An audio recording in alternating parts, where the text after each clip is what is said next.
ಇದೆಲ್ಲದರ ನಡುವೆ ರೈತರೊಂದಿಗೆ ಮುಖ್ಯಮಂತ್ರಿ ಸಿದ್ದರಾಮಯ್ಯನವರು ಮತ್ತೊಂದು ಸಭೆಯನ್ನು ಕೂಡ ನಡೆಸಿದ್ದಾರೆ. ಮತ್ತೊಂದು ಸಭೆಯ ಮೂಲಕವಾಗಿ ರೈತರ ಬೇಡಿಕೆಗಳನ್ನು ಅವರು ಪರಿಶೀಲನೆ ಮಾಡಿದ್ದಾರೆ. ರೈತರ ಬೇಡಿಕೆಗಳನ್ನು ಕಾರ್ಖಾನೆ ಮಾಲೀಕರಿಗೆ ಮುಖ್ಯಮಂತ್ರಿ ಸಿದ್ದರಾಮಯ್ಯನವರು ತಿಳಿಸಲಿದ್ದಾರೆ. ಈಗಾಗಲೇ ರೈತರ ಜೊತೆಗೆ ಒಂದು ಪ್ರತ್ಯೇಕ ಸಭೆಯನ್ನು ಮಾಡಿದ್ದಾರೆ. ಮಾಲೀಕರ ಜೊತೆಗೆ ಅದನ್ನು ಮತ್ತೆ ಈಗ ಮುಖ್ಯಮಂತ್ರಿ ಸಿದ್ದರಾಮಯ್ಯನವರು ಡಿಸ್ಕಸ್ ಮಾಡಲಿದ್ದಾರೆ. ಹಿಂದೆ ಬೆಲೆ ನಿಗದಿ ಮಾಡೋದಕ್ಕೆ ಸಿದ್ದರಾಮಯ್ಯನವರು ಕಸರತ್ತನ್ನು ಮಾಡ್ತಾ ಇರೋದು ಸ್ಪಷ್ಟ ಇದೆ. ಅಂದರೆ ಇವತ್ತೇ ಈ ರೈತರ ಹೋರಾಟ ಇವತ್ತಿಗೆ ಬರ್ಖಾಸ್ತು ಆಗಬೇಕು ಅನ್ನುವಂತಹ ರೀತಿಯಲ್ಲಿ ಸಿದ್ದರಾಮಯ್ಯನವರು ಪ್ರಯತ್ನವನ್ನು ಮಾಡ್ತಾ ಇದ್ದಾರೆ. ಆದರೆ ರೈತರು ಒಪ್ಪಬೇಕು. ಮತ್ತು ವಿಶೇಷವಾಗಿ ಯಾವ ರೈತರು ಈಗಾಗಲೇ ಗುರ್ಲಾಪುರದಲ್ಲಿ ಹೋರಾಟವನ್ನು ನಡೆಸ್ತಾ ಇದ್ದಾರೆ, ಹತ್ತರ್ಗಿಯಲ್ಲಿ ಹೋರಾಟವನ್ನು ಮಾಡಿಸ್ತಾ ಇದ್ದಾರೆ, ಈ ಹತ್ತರ್ಗಿಯಲ್ಲಿ ಮಾಡ್ತಿರುವಂಥವ್ರು ಅಥವಾ ಗುರ್ಲಾಪುರದಲ್ಲಿ ಮಾಡುವಂಥವ್ರು ಇವ್ರು ಯಾರು ಕೂಡ ಇವತ್ತಿನ ಮೀಟಿಂಗ್ಗೆ ಬಂದಿಲ್ಲ ಅಂತೇಳಿ ಮುಖ್ಯಮಂತ್ರಿಯವರು ಭಾಳಷ್ಟು ಸಂಘಟನೆಗಳಿಗೆ ಪತ್ರವನ್ನು ಬರೆದಿದ್ದಾರೆ, ಕಳಿಸಿದ್ದಾರೆ, ಆಹ್ವಾನವನ್ನು ಕೊಟ್ಟಿದ್ದಾರೆ ಇವತ್ತಿನ ಸಭೆಗೆ ಬನ್ನಿ ಅಂತೇಳಿ. ಆದರೆ ಎಲ್ಲರೂ ಬಂದಿಲ್ಲ. ಕೆಲವು ಸಂಘಟನೆಗಳವರು ಬಂದಿದ್ದಾರೆ. ಹಿಂದೆ ಬೆಲೆ ನಿಗದಿ ಮಾಡಿಸಬೇಕು ಅನ್ನೋಂಥದ್ದು ಮುಖ್ಯಮಂತ್ರಿಯವರು ನಡೆಸ್ತಾ ಇರುವಂತಹ ಪ್ರಯತ್ನ.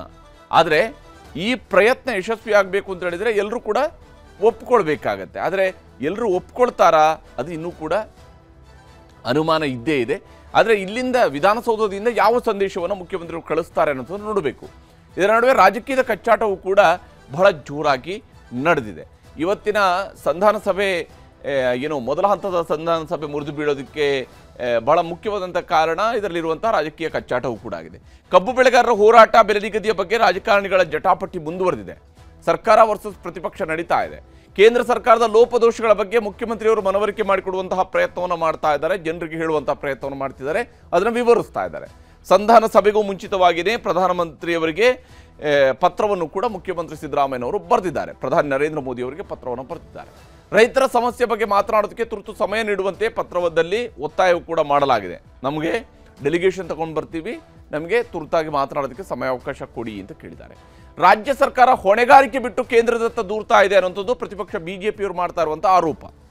ಅಂದರೆ ಯಾವಾಗ ಕೇಂದ್ರ ಸರ್ಕಾರ ಇದರಲ್ಲಿ ಇಂಟರ್ವ್ಯೂನ್ ಆಗಬೇಕು ಅಂತೇಳಿ ಮುಖ್ಯಮಂತ್ರಿಯವರು ಹೇಳೋದಕ್ಕೆ ಶುರು ಮಾಡಿದ್ರು, ಬಿಜೆಪಿಯವರು ಹೇಳ್ತಾ ಇದ್ದಾರೆ ನೀವು ನಿಮ್ಮ ಜವಾಬ್ದಾರಿಯನ್ನು ಮರೆತು ಕೇಂದ್ರದ ಕಡೆಗೆ ಗೂಬೆ ಕೂರಿಸ್ತಾ ಇದ್ದೀರಿ ಅಥವಾ ಬೊಟ್ಟು ಮಾಡ್ತಾ ಇದ್ದೀರಿ. ರಾಜ್ಯ ಸಲಹಾ ಸಮಿತಿಯ ಸಲಹೆಯ ಮೇರೆಗೆ ರಾಜ್ಯವೇ ಬೆಲೆ ಹೆಚ್ಚಿಸಬಹುದು ಅನ್ನುವಂಥ ವಾದವನ್ನು ಹೇಳ್ತಿದ್ದಾರೆ. ಯಾಕಂದರೆ ಇಲ್ಲಿ SAP ಆಧಾರದಲ್ಲಿ ನೀವು ಮಾಡಬಹುದು ಅಂತೇಳಿ.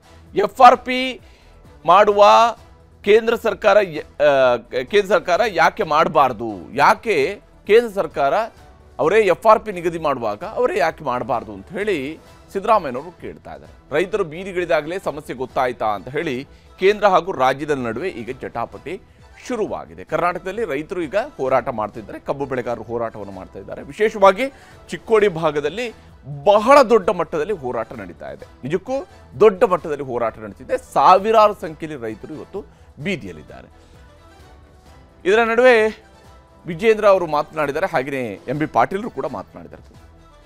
ನಾನು ನೇರವಾಗಿ ಮಾನ್ಯ ಸಿದ್ದರಾಮಯ್ಯನವರ ಮೇಲೆ ಆರೋಪ ಮಾಡ್ತಾ ಇದ್ದೇನೆ. ಕಬ್ಬು ಬೆಳೆಗಾರರ ವಿಚಾರದಲ್ಲಿ ನೀವು ಆಲಸ್ಯವನ್ನು ಮಾಡಿದ್ದೀರಿ, ಅಸಡ್ಡೆ ತೋರಿಸಿದ್ದೀರಿ. ಈಗ ಪ್ರಧಾನಮಂತ್ರಿಗಳಿಗೆ ಪತ್ರ ಬರೆದು ನೀವು ಕೇಂದ್ರ ಸರ್ಕಾರದ ಮೇಲೆ ದೂರುವಂಥ ಪ್ರಯತ್ನ ಮಾಡ್ತಾ ಇದ್ದೀರಾ.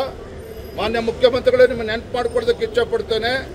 ಕೇಂದ್ರ ಯಾವುದೇ FRP ನಿಗದಿ ಮಾಡಿದ್ರು FRP ಪ್ರಧಾನಮಂತ್ರಿ ಒಬ್ಬರೇ ಕೂತ್ಕೊಂಡು ತೀರ್ಮಾನ ಮಾಡೋದಿಲ್ಲ. ಬಿಜೆಪಿ ಅವರು ಏನು ನಾಟಕ ಮಾಡ್ತಾ ಇದ್ದಾರೆ. FRP ನಾವು 3,500 ಕೊಟ್ಟು 3,500 ಏನು ಕೊಟ್ಟಿದ್ದೀರಾ ನೀವು? That is inclusive of harvesting and transportation. ಅಂದ್ರೆ ನೀವು ಕೇಂದ್ರ ಸರ್ಕಾರ ನಿಗದಿ ಮಾಡಿದ್ದು 2,400, 2,200 ಅಷ್ಟೇ. ಯಾಕೆ ಪ್ರಹ್ಲಾದ್ ಜೋಶಿ ಅವರು ನಮ್ಮವರು ಇದ್ದಾರೆ, ಸಚಿವರು, ಅವ್ರದೇ ಆದೇಶ ಇದು ಅವ್ರ ಇಲಾಖೆಯಿಂದ. ಅವ್ರು ಸ್ಪಷ್ಟನೆ ಕೊಟ್ಬಿಡ್ಲಿ.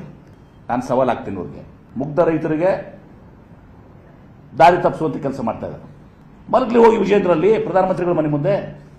ಮತ್ತು ಈ ಪ್ರಧಾನಮಂತ್ರಿಗೆ ಸಮಯ ಕೇಳಿದ್ದೀವಿ. ಮುಖ್ಯಮಂತ್ರಿಗಳು ಪತ್ರ ಬರೆದಿದ್ದಾರೆ, ಸಮಯ ಕೊಡಿಸ್ಲಿ. ಮುಖ್ಯಮಂತ್ರಿಗಳಿಗೆ ಹೇಳಿದ ತತ್ಕ್ಷಣ ನಾನು ಹೋಗ್ಲಿಕ್ಕೆ ತಯಾರಿದ್ದೀನಿ. ಎಲ್ಲಾ ವಿಚಾರಗಳ ಬಗ್ಗೆ ಅಲ್ಲಿ ನಾವು ಚರ್ಚೆ ಮಾಡ್ತೀವಿ. ಹೀಗೆ ಇಲ್ಲಿ ಆರೋಪ ಪ್ರತ್ಯಾರೋಪಗಳು ನಡೀತಾ ಇದೆ.